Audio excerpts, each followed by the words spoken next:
भाई किसी मित्र ने एक चिट्ठी भेजी है। वो कहते हैं, मैं विज्ञान का छात्र हूँ। मैं अपने जीवन में बहुत उदास और अनुशासनहीन महसूस कर रहा हूँ, चाहे वो मेरी पढ़ाई हो, स्वास्थ्य संबंधी गतिविधियाँ हों या सामाजिक जीवन। ऐसा लगता है जैसे मैं अपने जीवन पर ध्यान केंद्रित नहीं कर पा रहा हूँ। मैं भटक गया हूँ और बहुत तनाव में हूँ। मैंने योग और ध्यान का प्रयास किया है, जैसा कि आपने अपने वीडियो में सुझाव दिया था। 1 सप्ताह हो गया है लेकिन कोई लाभ नहीं हुआ है। ऐसा लगता है जैसे समय बर्बाद हो रहा है और मेरे जीवन पर कोई प्रभाव नहीं पड़ रहा है। तो कि मैं क्या करूं?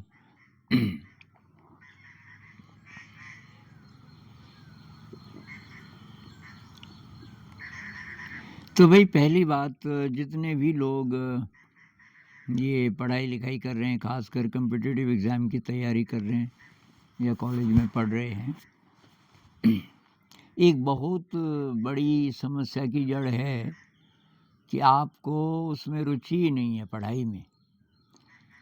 आपको चॉइस मिले तो आप वो विषय नहीं लेना चाहते हैं। बहुत लोग हैं जो पढ़ाई नहीं करना चाहते, कुछ और करना चाहते हैं। अच्छा, कुछ लोग हैं जो पढ़ाई तो करना चाहते हैं, पर जिन विषयों को, जैसे मान लीजिए विज्ञान के छात्र हैं तो अगर तो आपकी गहरी रुचि है विज्ञान में, ये फिज़िक्स, केमिस्ट्री, मैथ वगैरह जो भी विषय हैं, बहुत गहरी रुचि है, आप वो पढ़ना ही चाह रहे हैं, तब तो ठीक है, तब वह समस्या इतनी मुश्किल नहीं है। लेकिन अगर आप ज़बरदस्ती ये कर रहे हैं, पेरेंट्स आपको ठेल रहे हैं उस तरफ, या आप ही के मन में भी है कि अगर मैं ये पढ़ाई कर लूँगा तो ये कॉम्पिटिटिव एग्ज़ाम क्लियर हो सकता है, मुझे जॉब मिल सकती है, तो भाई आप गलत दिशा में, बहुत तनाव वाला रास्ता चुन लिया आपने। बहुत टेंशन होगा और पास होने की तो कोई गारंटी है नहीं, क्योंकि 15 लाख तैयारी करते हैं हर साल कॉम्पिटिटिव एग्ज़ाम की, जिसमें से 1500 निकलते हैं।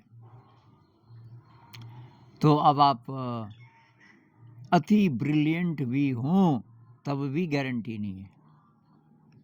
तो इसलिए मेरी तो ये सलाह रहती है कि कॉम्पिटिटिव एग्ज़ाम में वो लोग जाओ जिनकी फाइनेंशियल स्थिति ठीक ठाक है, तो तब रिस्क नहीं है। मतलब आप को पैसे की ज़रूरत नहीं है, परिवार भी ठीक ठाक है, उसमें निकलो ना निकलो तो आर्थिक रूप से कोई फ़र्क नहीं पड़ने वाला। और अगर आपकी ज़िम्मेदारियां हैं तो आप कोई और जॉब की तैयारी करो, साथ साथ आप ये भी कर सकते हो।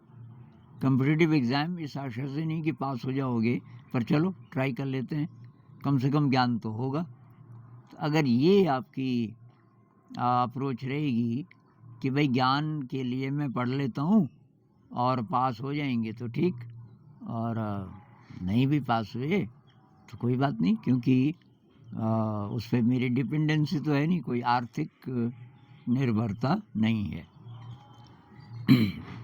तो ये तो हुआ कि आपकी रुचि किस चीज़ में है। दूसरी बात है कि आप अपने बॉडी माइंड के साथ क्या कर रहे हो, ये हेल्दी है कि नहीं है। एक ब्रह्मचर्य, आजकल जो जवान लोग हैं इस मामले में बहुत वीक हैं। ब्रह्मचर्य का ध्यान आप नहीं रखोगे तो आपकी प्रगति होने वाली नहीं है। किसी भी फील्ड में आप आगे नहीं बढ़ पाओगे अगर आपका ब्रह्मचर्य वीक है। तो ये खासकर लड़कों के लिए ज़्यादा रेलेवेंट है बात। तो सपने में ये जो सेक्सुअल एनर्जी है, सपने में तो अब हमारा कंट्रोल नहीं है ना। सपने में जो हो वो हो, लेकिन जागे हुए में इसको मत छेड़ो। तो जागे हुए में आप नहीं छेड़ोगे तो सपने में मान लीजिए कि 10-15 दिन में एक बार वो एनर्जी वेस्ट हो गई सपने में, तो कोई बात नहीं। और अगर आप ध्यान करोगे तो उसका ड्यूरेशन बढ़ेगा, मतलब ब्रह्मचर्य का ड्यूरेशन बढ़ेगा। अ, अब दूसरी बात, आप बोल रहे हो 1 हफ्ता मैंने ट्राई किया, भाई इतनी जल्दी रिजल्ट्स नहीं आते। ध्यान का तो ये तो पूरा जीवन की दिशा है। ध्यान ऐसे है कि अब आप ने आम का पौधा लगाया आज, और अगले हफ्ते पहुंच गए भाई फूल फाल आ रहे होंगे इस पे। अरे भाई 3-4 साल तक तो अभी, अगर जल्दी से जल्दी भी फल लगने वाले लगने वाली वैरायटी होगी तभी भी 3-4-5 साल लग जाते हैं। और कोई दूसरे आम होंगे जिनका साइज़ बहुत बड़ा होता है, तो कोई कोई तो 10 साल तक भी फल नहीं देते। फल की तो चिंता ही नहीं करनी। तो आप तो पढ़े लिखे हैं, इसको एक्सप्लोर करो, ये रास्ता सही है कि नहीं है ध्यान का।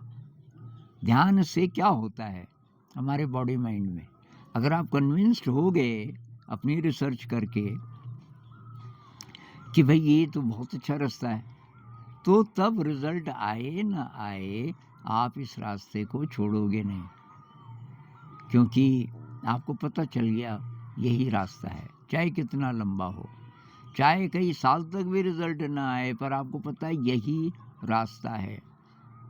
भाई आपको किसी तीर्थ में जाना है, कोई बहुत दूर कोई पहाड़ की चोटी पर कोई जगह है, कोई पवित्र जगह है, और वहाँ आपको जाना है कई कई मील चल के, क्या पता कुछ दिन भी लग सकते हैं, 2-3 दिन। दिशा आपको पता चल गई यही है, तो अब आप हर आधे घंटे में देखोगे इधर उधर भाई आया कि नहीं आया। ये तो बेवकूफ़ी होगी ना। आपको पता बहुत दूर है भाई, किसके लिए कितना दूर है ये डिपेंड करता है भाई आपकी स्पीड पे और आपकी तैयारी पे। तो ये जो ध्यान का रास्ता है, एक तो किसी से कंपेयर नहीं करना। कुछ लोगों को 2 ही 3 दिन में बहुत अच्छा असर पड़ने लग जाता है, लेकिन आप कंपेयर मत कीजिए, हो सकता है आपको कुछ महीने लगें, अगर छोड़ोगे नहीं तो, कि रोज़ मुझे तो यही करना है। भाई मुझे तो कई साल लगे, मुझे पहली बार में ये पता चल गया था कि ये सही चीज़ है, कन्विंस्ड हो गया था मैं। उसके बाद मैंने रिसर्च भी की इस पे, और ज़्यादा कन्विंस्ड हो गया कि यही रास्ता है। अब उससे अच्छा लगेगा और उससे प्रॉब्लम सॉल्व हो जाएंगी, ऐसी मेरी अपेक्षा भी नहीं थी। मेरा ये था इस रास्ते पर चलना है, यही रास्ता है, कि तो तब सफल होगा। तो 2 चीज़ें, अच्छा ध्यान भी तब सफल होगा जब ब्रह्मचर्य का पालन करोगे। तो ब्रह्मचर्य बहुत ज़्यादा ज़रूरी है। और इसके साथ भोजन, भाई खाना क्या खाते हो, ये बेकरी की चीज़ें तो नहीं खाते आप, या जो पहले से प्रोसेस्ड चीज़ें हैं, नूडल्स वगैरह वो तो नहीं खाते। वो खाओगे तो आपको शक्ति ही नहीं मिलेगी, शक्ति नहीं मिलेगी तो तब उदासी आनी है ज़िंदगी में। जो हम खाना खाते हैं उसका सीधा संबंध है हमारे इमोशन से। तो शरीर से तो ही, पर इमोशन से भी। हमारा जो दृष्टिकोण है, हमारी सोचने समझने की शक्ति है, हमारी अलर्टनेस है, हर चीज़ से संबंध है। तो भाई जो नेचुरल खाना है वो खाओ, सब्जी रोटी दाल चावल इडली डोसा उत्तपम अपम जो ट्रेडिशनल डिशेज़ हैं, हरी सब्जियां खूब खाओ, फल खूब खाओ, दूध अगर तो अच्छा सोर्स है तब अलग बात है, नहीं तो अगर आप वीगन हो तो तब और अलर्ट रहो। वीगन हो तो आपको कुछ और चीज़ें करनी पड़ेंगी, अंकुरित कर लो चीज़ों को, उनको खाओ। कई बार विटामिन B12 की कमी होती है जिसके कारण ये उदासी रहती है या थकान रहती है, ठीक से नींद नहीं आती है। तो विटामिन B12 आपको ठीक से मिल रहा है कि नहीं मिल रहा है। अच्छा, अभी मुझे रिसेंटली पता चला कि विटामिन B12 हमारी जो मोटी आंत है कोलन, वो भी बनाता है, लेकिन फाइबर में से। तो फाइबर वाली चीज़ें अगर आप खाओगे तो कुछ मात्रा में, कितनी मात्रा में अभी साइंटिस्ट ये पता नहीं कर पाए। अभी तक ये बोलते थे ना विटामिन B12 हमारा शरीर नहीं बनाता, वो तो आपको बाहर से ही लेना पड़ेगा। अभी ये कहने लग गए हैं कि कुछ मात्रा में आपका जो कोलन है वो बनाता है अगर फाइबर आप ठीक से खाते हों। फाइबर किससे मिलता है? तो होल ग्रेन से, फलों से, सब्जियों से, इन सब में फाइबर होता है ना। ये अंकुरित चीज़ें आप खाओगे तो ये खूब आप खाइए। एक्सरसाइज कितनी करते हो? बहुत ज़रूरी है, विगरस एक्सरसाइज।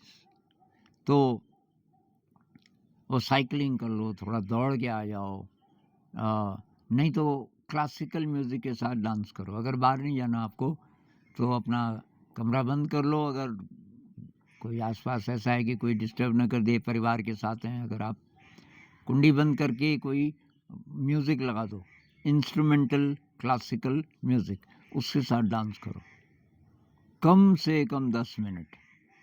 वाइल्ड डांस, कोई कथक भरतनाट्यम नहीं मैं बोल रहा हूँ, कैसा डांस जैसा शरीर बोले आपका।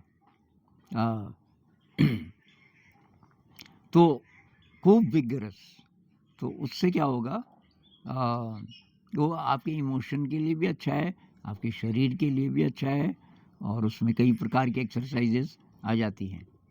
और विपस्सना मेडिटेशन आप कर ही रहे होंगे, विपस्सना मेडिटेशन का अभ्यास रोज करना है। ये सब आप करोगे और दोबारा फिर वही बात कि आपका इंटरेस्ट है इस पढ़ाई में, आपका दिमाग काम करता है फिजिक्स, केमिस्ट्री, मैथ में, या आपको लगता है कि तो बोझ है, लेकिन क्या करें, मजबूरी है। कोई मजबूरी नहीं है, छोड़ो उसको, कुछ और करो। और चाहे कि माता पिता कितना भी बोलें, और चाहे आपको लोग ये लगे कि फिर तो बेइज्जती होगी अगर मैंने ये नहीं किया, पढ़ाई नहीं की, कुछ और किया, होने दो। अपनी ज़िंदगी को भाई रीबिल्ड करो, बहुत दूसरे भी रास्ते हैं। और अगर आपको लगता है कि है पढ़ाई लिखाई में मेरा बहुत इंटरेस्ट है, इसी डायरेक्शन में मुझे आगे बढ़ना है, इसलिए नहीं कि मैं तब मेरे को नौकरी मिलेगी, नौकरी मिले न मिले, मेरा इंटरेस्ट है भाई इसमें, ऐसा है अगर, तो अपनी शक्ति बढ़ाओ, शक्ति बढ़ेगी इसी से। अच्छा, ध्यान काम करेगा, जो बातें मैंने बोली उसके अलावा शील का पालन करना पड़ेगा। शील होता है, आपको पता ही होगा, हिंसा नहीं करनी, चोरी नहीं करनी, झूठ नहीं बोलना, नशा नहीं लेना, और बहुत ज़्यादा साज श्रृंगार नहीं। मतलब आप केवल शरीर नहीं है, शरीर तो काम चला हुआ है, कुछ ही दिन रहेगा, आप बेसिकली तो कुछ और हैं, ये याद रखना है। तो ये प्लस पारमिताओं का ध्यान रखना पड़ेगा, विनम्रता, कृतज्ञता, देने का भाव, सेवा का भाव, ये बढ़ाना पड़ेगा, ये कोशिश करके बढ़ाना पड़ेगा।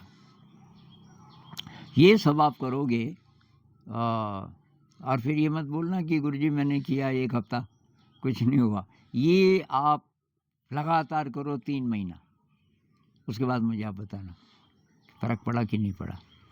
और बार बार ये चेक करना, इसलिए नहीं कि ताकि आप पास हो जाओगे और आपको नौकरी मिलेगी, इसलिए नहीं मैं बोल रहा हूँ।